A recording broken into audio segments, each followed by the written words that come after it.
Bonjour mes amis, bonjour. Alors un petit vidéo là que je vais faire rapidement.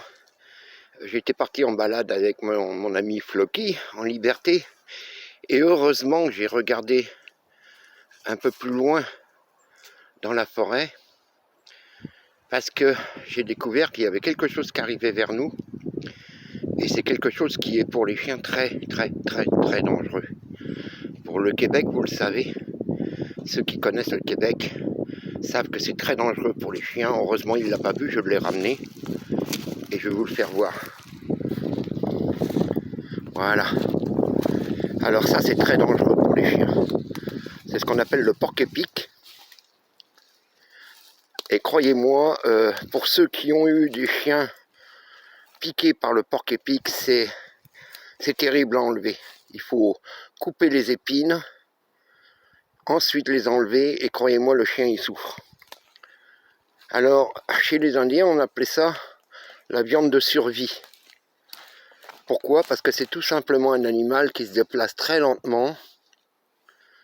Il suffit d'un coup de gourdin sur la tête et vous pouvez le manger même cru.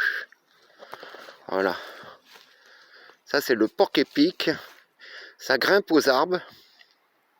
Celui-là c'est un petit jeune, hein. C'est pas un adulte. C'est un petit jeune. Bonjour toi. Bah dis donc, heureusement que je t'ai vu arriver de loin mon coquin. Hein, parce que dis donc, Floki t'aurait vu là. Oh, ça aurait été la catastrophe. Hein, mon petit bonhomme. Ah oui, t'es beau. Ah oui, t'es beau. Ah oui, cache-toi, hein.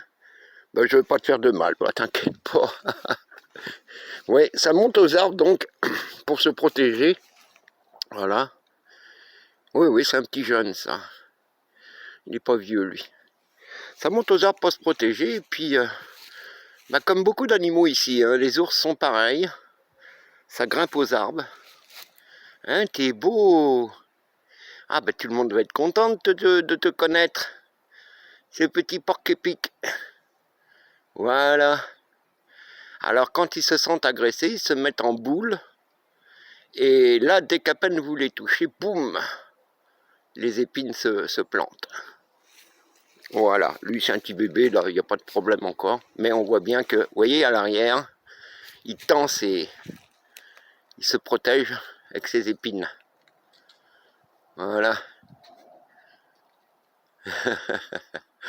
On en rencontre de temps en temps ici, ouais, avec les marmottes bien entendu. Là il a peur, hein, bien entendu, il grimpe dans l'arbre.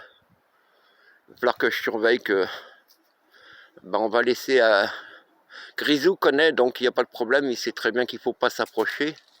C'est Floki qui ne connaît pas. Donc on va garder Floki attaché aujourd'hui. Le temps que notre petit porc-épic passe son chemin et se trouve un autre endroit. Allez, on va te laisser. Bye bye, petit bonhomme. Et voilà, c'est la forêt. On n'est pas tous allés y vivre, hein. On a du monde avec nous qui y vivent. Hein. Il y a tout un tas de sortes d'animaux sauvages. Des ours, des chevreuils, des pécans, des porc-épics, des coyotes.